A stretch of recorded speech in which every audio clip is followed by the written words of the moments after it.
Je finance mon activité. Première étape.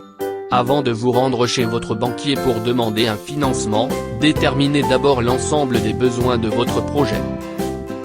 Commencez par évaluer le type d'immobilisation que vous souhaitez réaliser. Des immobilisations corporelles.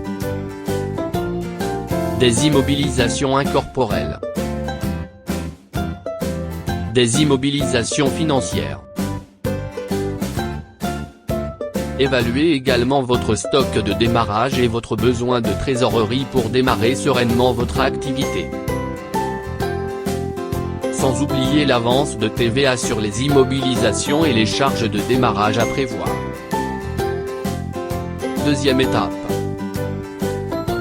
Déterminez le type de financement à solliciter. Le financement court terme. Pour la TVA, les stocks, le décalage de trésorerie, sollicitez un crédit court terme. Le financement à moyen et long terme. Pour les investissements, travaux, équipements, fonds de commerce, sollicitez un crédit moyen-long terme. Troisième étape. Les financements bancaires. Attention, avant de souscrire à un prêt bancaire, observez bien les conditions que vous propose votre banquier. Il n'a pas que le taux qui compte.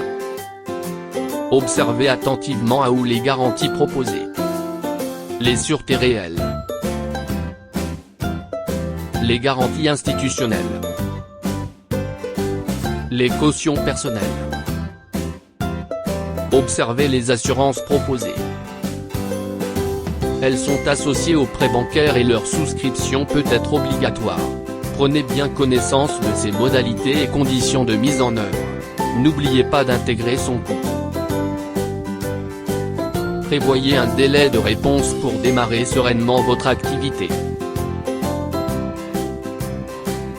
Attention, les banques ne financent généralement que les immobilisations corporelles.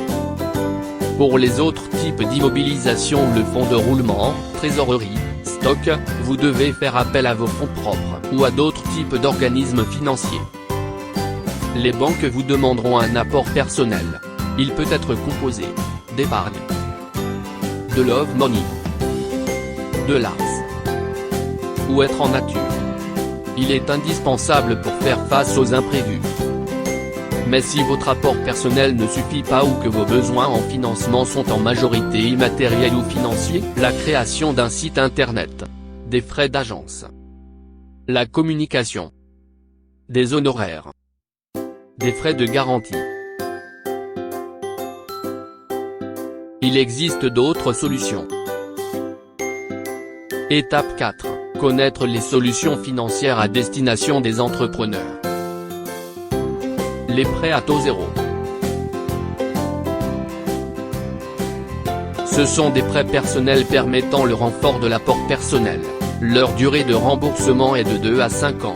Ils sont distribués par les réseaux, Initiative France, France Active, Réseau Entreprendre et par l'AIDI, et financés par les régions et les communautés d'agglomération du lieu d'implantation. Ils interviennent en création, reprise ou encore développement d'entreprises. Les organismes de microcrédit. C'est un prêt personnel ou professionnel de 12 000 € maximum sur une durée de 5 ans maximum. Il finance le fonds de roulement et tout type d'immobilisation, intervient en création, reprise et développement d'entreprises, en complément ou en remplacement d'un prêt bancaire, à destination de tout type d'entrepreneurs. Il aide à lutter contre l'exclusion bancaire. Son taux est entre 4,5 et 7,5%. Le financement participatif. Le crowdfunding permet de collecter les apports financiers d'un grand nombre de particuliers au moyen d'une plateforme sur Internet. Le crowdlending. C'est un financement participatif sous forme de crédit. Il peut prendre la forme de contrat de prêt, de mini-bons ou d'émissions obligataires. Bien préparer son projet d'entreprise, c'est se donner les meilleures chances d'obtenir un financement et de pouvoir démarrer sereinement votre activité.